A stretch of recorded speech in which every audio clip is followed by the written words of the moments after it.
Morning students. Last class में हमने ये पढ़ा था कि विद्युत धारा की डेफिनेशन कैसे निकालते हैं। किसी भी विद्युत परिपथ में आवेशों के प्रवाह की दर विद्युत धारा कहलाती है और विद्युत धारा की डेफिनेशन जो गणितीय रूप लिखा था हमने वो क्या था, इसका I बराबर Q में T। अब यहाँ पे हम 1 एम्पियर की परिभाषा पढ़ेंगे। 1 एम्पियर की परिभाषा क्या होती है, क्योंकि एम्पियर होता है वो विद्युत धारा का क्या होता है, मात्रक होता है। विद्युत धारा का जो मात्रक होता है वो एम्पियर है और उसको हम इस तरह से कैपिटल A से भी डिनोट करते हैं, ठीक है। 1 एम्पियर की परिभाषा किस तरह से होगी, 1 एम्पियर की परिभाषा। अब देखना, ध्यान से देखना, यहां से यदि किसी चालक तार में 1 सेकंड तक 1 कूलम आवेश प्रवाहित हो, यदि किसी विद्युत परिपथ या चालक तार कोई भी ले सकते हैं, 1 सेकंड तक किसी बिंदु पर 1 कूलम आवेश प्रवाहित हो तो उस विद्युत परिपथ में प्रवाहित धारा का मान कितना होगा, 1 एम्पियर होगा। जैसे यदि मान लो यदि t बराबर 1 सेकंड हो तथा q बराबर कितना हो, 1 कूलम, क्योंकि आवेश का मात्रक क्या होता है, कूलम होता है, q बराबर 1 कूलम, तो इस स्थिति में धारा विद्युत धारा कितनी होगी, तो I बराबर कितनी हो जाएगी, I बराबर आवेश का मान 1 कूलम लिया है तो 1 कूलम बटे में, और समय का मान कितना लिया है, 1 सेकंड, तो 1 सेकंड, और कूलम बटे सेकंड को हम क्या लिख सकते हैं, एम्पियर, तो 1 से 1 का भाग देंगे कितना आएगा, 1 एम्पियर, ठीक है। तो विद्युत धारा का मान कितना आ रहा है, 1 एम्पियर। कब, यदि किसी विद्युत परिपथ में 1 सेकंड तक किसी बिंदु पर 1 कूलम आवेश प्रवाहित हो तो उस विद्युत परिपथ में प्रवाहित धारा कितनी होगी, 1 एम्पियर होगी। तो यहाँ पे मैं डेफिनेशन लिख रहा हूं कि डेफिनेशन क्या होगी, किसी विद्युत परिपथ में 1 सेकंड तक 1 कूलम आवेश प्रवाहित हो, 1 कूलम आवेश प्रवाहित हो तो उसमें विद्युत धारा कितनी होगी, 1 एम्पियर होगी। विद्युत धारा 1 एम्पियर होगी। ये 1 एम्पियर की परिभाषा होती है। क्लियर है। अब यहां पर हम विद्युत धारा के कुछ अन्य मात्रक देखते हैं। कुछ अन्य मात्रक को नहीं बोल सकते, मान लो उन्हीं मात्रकों को छोटा रूप बोल सकते हैं। जैसे बात करें हम विद्युत धारा के कुछ अन्य मात्रक कि कुछ अन्य मात्रक कौन कौन से होंगे, तो उनमें सबसे पहले हम बात करते हैं मिली एम्पियर। 1 मिली एम्पियर कि 1 मिली एम्पियर कितने एम्पियर के बराबर होगा, तो देखो मिली का मतलब क्या होता है, 10 की घात -3। मिली को क्या लिखते हैं, 10 की घात -3, तो 1 गुणा 10 की घात -3, इसको क्या लिखेंगे, 1 गुणा मिली के जगह आ जाएगा 10 की घात -3 और एम्पियर। इसको इस तरीके से भी लिख सकते हैं, हिंदी में भी लिख सकते हो। तो 1 को 10 की घात -3 से गुणा करोगे इतना आएगा, तो 1 मिली एम्पियर बराबर होगा 10 की घात -3 एम्पियर के बराबर होगा। क्लियर है। अब बात करते हैं माइक्रो एम्पियर। तो 1 माइक्रो एम्पियर कितना होगा। अब देखो माइक्रो का मतलब होता है 10 की घात -6, मिली का मतलब होता है 10 की घात -3 और माइक्रो का मतलब होता है 10 की घात -6। तो कैसे लिखेंगे, 1 गुणा 10 की घात -6 एम्पियर, और इसको लिखें 10 की घात -6 को 1 से गुणा करेंगे तो आएगा 10 की घात -6 एम्पियर। इस तरीके से इनको लिखा जा सकता है विद्युत धारा के मात्रक।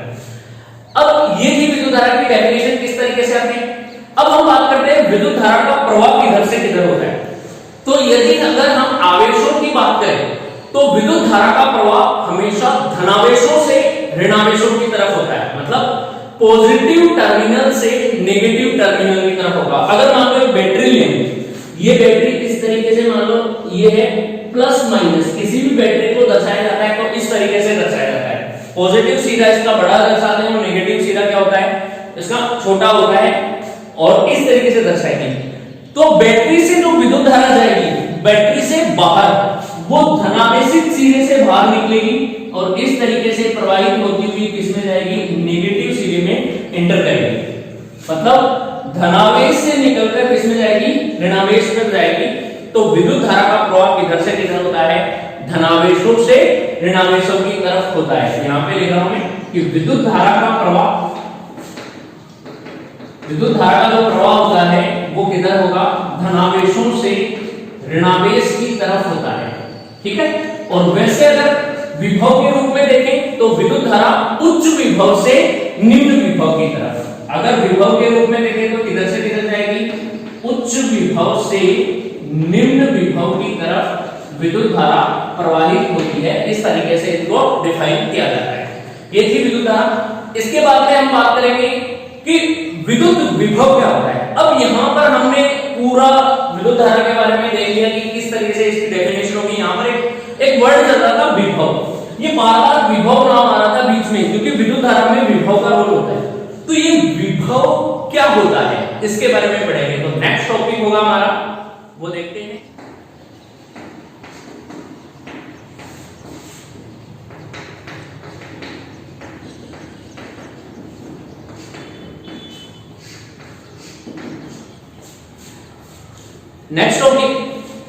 नेक्स्ट टॉपिक हमारा विद्युत विभव और विभवांतर, इन दोनों के बारे में पढ़ेंगे। तो विद्युत विभव क्या होता है वो देखेंगे। सबसे पहले तो कोई भी एक आवेश होगा, उस आवेश के चारों ओर एक क्षेत्र होता है, जैसे हम क्या बोलते हैं, विद्युत क्षेत्र। जैसे मान लो एक आवेश यहाँ पे रखा हुआ है Q आवेश, इस Q आवेश के चारों ओर कोई ना कोई एक क्षेत्र है, ये वाला क्षेत्र, मतलब इसका प्रभाव होगा। इस क्षेत्र को हम क्या बोलते हैं, विद्युत क्षेत्र बोलते हैं। जैसे एग्जांपल के लिए मैं बताता हूं आपको कि अपना एक खेत है, एक मालिक है, एक खेत है उसका। अब उस खेत का वो मालिक है तो उसका प्रभाव होगा वो उस खेत तक रहेगा। दूसरा उसके खेत में घुसना चाहेगा तो वो कैसे घुसने देगा उसका, मतलब उसका खेत छीनना चाहे, उसका क्षेत्र छीनना चाहे तो वो कैसे छीनने देगा, नहीं छीनने देगा ना, मतलब वो बल लगाएगा। बल मतलब उससे लड़ाई करेगा।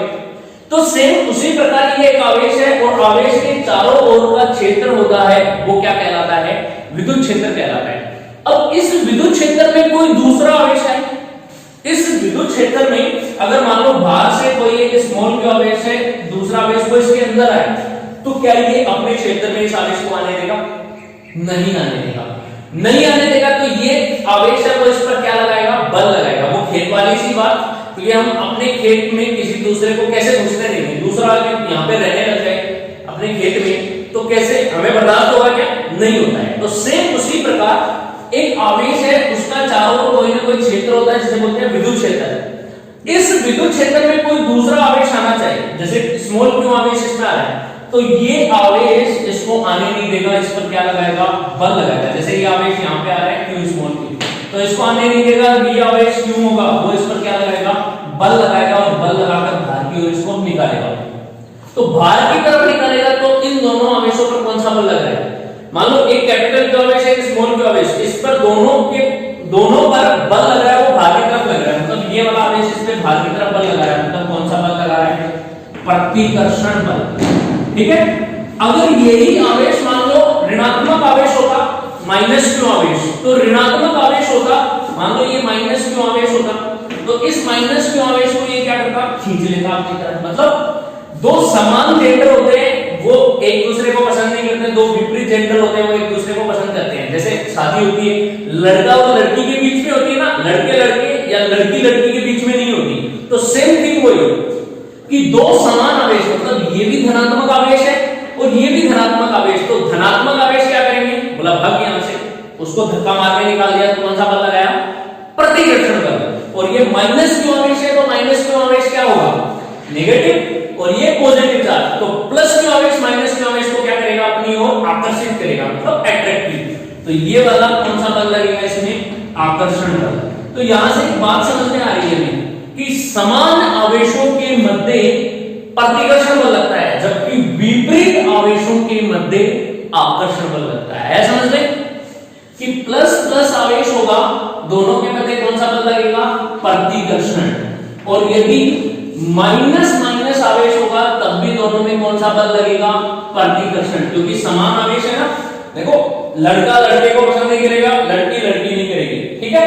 अगर दोनों विपरीत आवेश हो, प्लस माइनस या फिर माइनस प्लस, तो इन दोनों के मध्य कौन सा बल लगता है, आकर्षण बल लगता है। यही सिचुएशन यहां पर होगी, समझ में आई। अब हम बात कर रहे थे विद्युत विभव की, तो विद्युत विभव क्या होगा, विद्युत विभव। अब जैसे मान लो एक आवेश है, ये आवेश के चारों ओर एक क्षेत्र है, विद्युत क्षेत्र। कौन सा क्षेत्र है? विद्युत क्षेत्र। इस विद्युत क्षेत्र में स्थित किसी बिंदु पर, मान लो ये वाला यहां पे कोई एक आवेश स्थित है, क्यू आवेश, स्मॉल क्यू आवेश स्थित है। इस स्मॉल क्यू आवेश को यहां पर ये बिंदु ए पर स्थित है, तो ए बिंदु पर स्थित है, तो इस बिंदु पर इसका विभव कितना होगा? तो विभव को हम दर्शाते हैं इससे कैपिटल बी से। तो इस बिंदु पर इसका विभव कितना मान लेते हैं? ए, वी ए। ठीक है कि बिंदु ए पर एक आवेश है क्यू, इस आवेश का विभव कितना है? V A. अब इस आवेश को बिंदु ए से हमें कौन से बिंदु तक लाना है? बी बिंदु तक। मतलब इसको यहां से लेके और यहां तक लेके आना है, बी बिंदु तक। तो बी बिंदु तक लाने के लिए अपने आप तो आएगा नहीं, क्यों?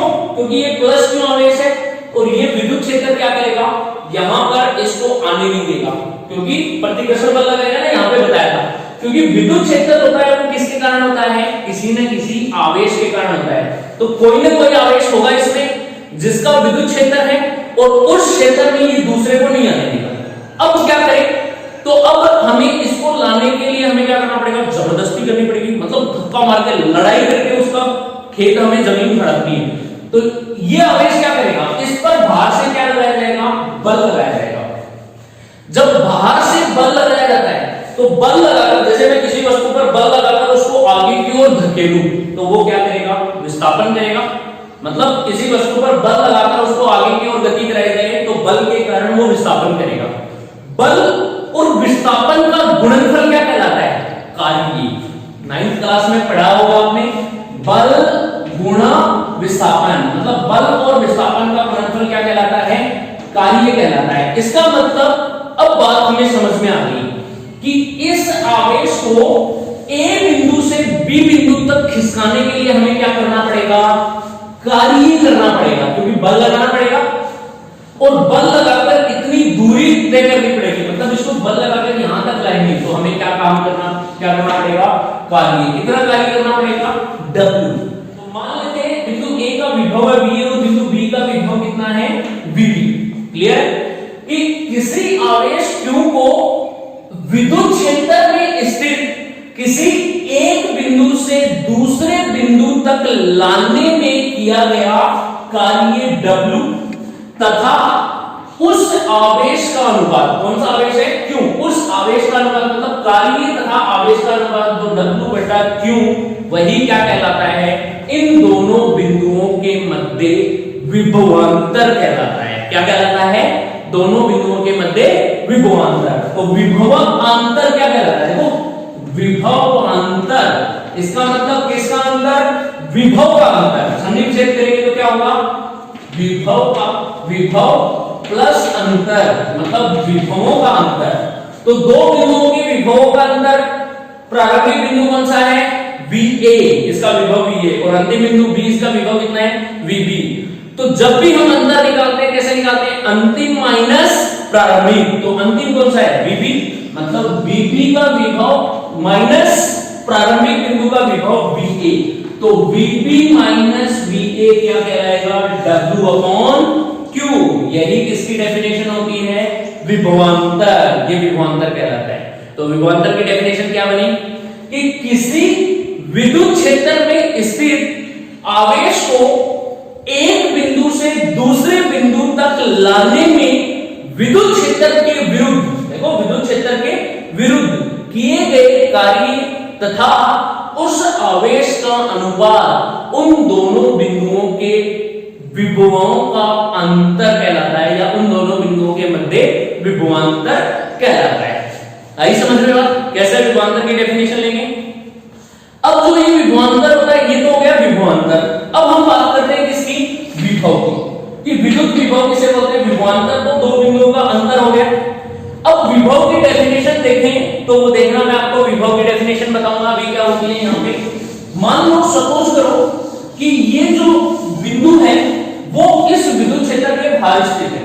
यहां से मान लो ये एक विद्युत क्षेत्र है, इस विद्युत क्षेत्र के बाहर स्थित है, यहाँ पे बहुत ज्यादा दूरी पर ए बिंदु, मतलब इससे इसकी दूरी है वो बहुत ज्यादा है, और ज्यादा दूरी होती है तो उसको हम क्या मानते हैं? लगभग अनंत मानते हैं। मान लो मैं यहां खड़ा हूं, मेरे से 500 मीटर की दूरी ज्यादा है, 500 मीटर मतलब आधा किलोमीटर, तो वो 10 मीटर की तुलना में 500 मीटर बहुत ज्यादा होगी, तो इसको क्या मानेंगे हम, अनंत दूरी पर। अब ये अनंत दूरी पर स्थित है बिंदु ए, तो अनंत पर बिंदु ए का विभव कितना होता है, 0। ये बात ध्यान में रखना कि अनंत पर स्थित बिंदु का विभव होता है 0। किसी बिंदु को, किसी अनंत पर स्थित किसी आवेश को अनंत से विद्युत क्षेत्र में, ये विद्युत क्षेत्र आ गया ना, मतलब इसको यहां से लेके कहां तक लाना है, इस बिंदु तक, ये बिंदु बी मान लेते हैं, इस बिंदु बी तक लाने में, अब यहां से लेके यहां तक तो आराम से आ जाएगा, क्यों, क्योंकि इस विद्युत क्षेत्र का प्रभाव है वो यहीं तक है, यहां तक तो आराम से आ जाएगा, एकदम से धीरे धीरे चल के। अब यहां से नाटक करेगा, उधर नहीं जाएगा, तो क्या करना पड़ेगा, हमें धक्का लगाना पड़ेगा, और धक्का लगा लगा के इसको अंदर घुसाएंगे तो हमें क्या करना पड़ेगा, कार्य करना पड़ेगा, और वही कार्य मतलब विद्युत क्षेत्र के विरुद्ध किए गए कार्य तथा उस आवेश का अनुपात, इन दोनों बिंदुओं के मध्य क्या कहलाता है, विभवांतर। तो विभवांतर तो यही होगा ना, मतलब बी बिंदु है तो बी बिंदु का विभव अंतिम बिंदु माइनस प्रारंभिक बिंदु का विभव माइनस बी ए बराबर होगा किए गए कार्य W तथा उस आवेश का अनुपात Q। अब VA का मान कितना है, VA का मान देखो अनंत पे इसका मान कितना होता है, 0, तो अनंत पे इसका विभव 0 माइनस, और बिंदु B पर विभव कितना मान लेते हैं, V, इसका विभव मान लेते हैं V बराबर होगा W/Q। तो यहां से क्या बन के आ रहा है, यहां से बन के आएगा कि विभव V बराबर क्या होगा, किए गए कार्य तथा उस आवेश का अनुपात। ठीक है, लेकिन इसकी डेफिनेशन क्या देंगे कि विद्युत क्षेत्र में कि किसी आवेश को अनंत से, किसी आवेश को अनंत से विद्युत क्षेत्र में स्थित किसी बिंदु तक लाने में किए गए कार्य तथा उस आवेश का अनुपात क्या कहलाता है, विद्युत विभव कहलाता है। अब इन दोनों में डिफरेंस क्या होगी, ये होता है विद्युत विभव। देखो विद्युत विभव में तो आवेश को कहां से लाना है, अनंत से, जबकि विद्युत विभवांतर में कहां से लाना है, विद्युत क्षेत्र में स्थित किसी एक बिंदु से दूसरे बिंदु तक। कि विद्युत क्षेत्र में स्थित किसी एक बिंदु से दूसरे बिंदु तक लाने में किया गया कार्य तथा उस आवेश का अनुपात उन दोनों बिंदुओं के मध्य क्या कहलाता है, विभवांतर। जबकि अनंत पर स्थित किसी आवेश को विद्युत क्षेत्र में स्थित किसी बिंदु तक लाने में किया गया कार्य तथा उस आवेश का अनुपात क्या कहलाता है, विद्युत विभव कहलाता है। तो इस तरीके से हम विद्युत विभव और विभवांतर को देख सकते हैं। अब बात आती है विद्युत विभव का और विभवांतर का मात्रक क्या होगा। तो विद्युत विभव का मात्रक होता है, वो इसका मात्रक होगा वोल्ट। किससे दर्शाते हैं विद्युत विभव का मात्रक, वोल्ट से दर्शाते हैं। वो किस तरीके से भी लिख सकते हो आप, VOLT, ये इसका मात्रक होता है। तो आपको अच्छे से समझ में आ गया होगा, इसकी डेफिनेशन भी पता लग गई होगी किस तरीके से।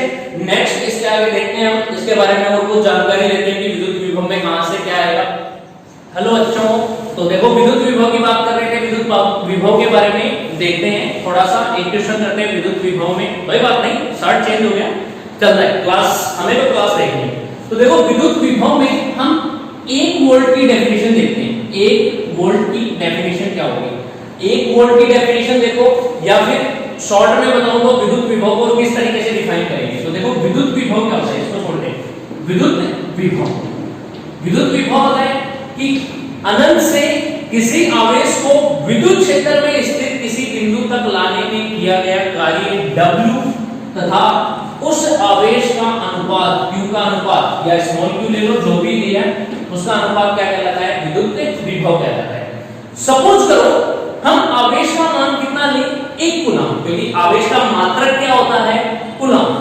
यदि Q बराबर ले लें 1 कूलम, तो अब विद्युत विभव कितना होगा, तो V बराबर कितना हो जाएगा, W बटा Q का मान कितना है, 1, और किसी भी संख्यात्मक या किसी भी मान में हम 1 का भाग देंगे कितना आता है, वही आता है। तो V बराबर कितना हो गया, W आ गया।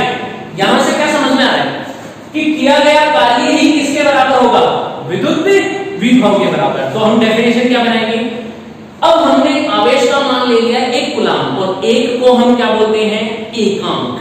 क्या बोलते हैं, 1 को एकांक बोला जाता है। एकांक धनावेश, ये लो एक कूलम। तो अब हम डेफिनेशन बनाएंगे कि यदि किसी एकांक धनावेश को, क्योंकि एक ले लिया ना इसलिए एकांक बोलेंगे, यदि किसी एकांक धनावेश को अनंत से विद्युत क्षेत्र में स्थित किसी बिंदु तक लाएं तो किसी बिंदु तक लाने में किया गया कार्य ही किसके बराबर होगा? विद्युत विभव के बराबर होगा। अब यहां पे हम कार्य और आवेश का अनुपात क्यों नहीं बोले? क्योंकि यहां पर हमने आवेश को कितना मान लिया था? एकांक। तो डेफिनेशन क्या बन के आएगी कि किसी एकांक धनावेश को, किसी एकांक धनावेश को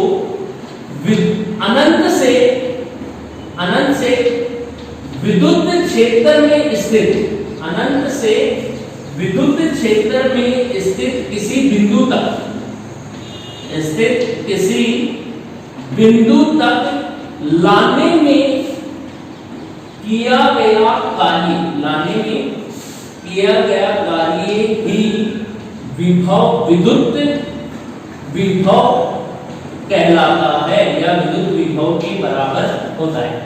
अब यहाँ पे देखो किया गया कार्य ही कहलाता है। कार्य और आवेश का अनुपात नहीं लिया ना, क्यों नहीं लिया? क्योंकि आवेश को हमने कितना मान लिया? एकांक धनावेश, इसलिए ये कार्य ही किसके बराबर होगा? विद्युत विभव के बराबर होगा। तो ये डेफिनेशन होती है। अब हम बात करें कि विद्युत विभव का मापन कौन सी युक्ति करती है?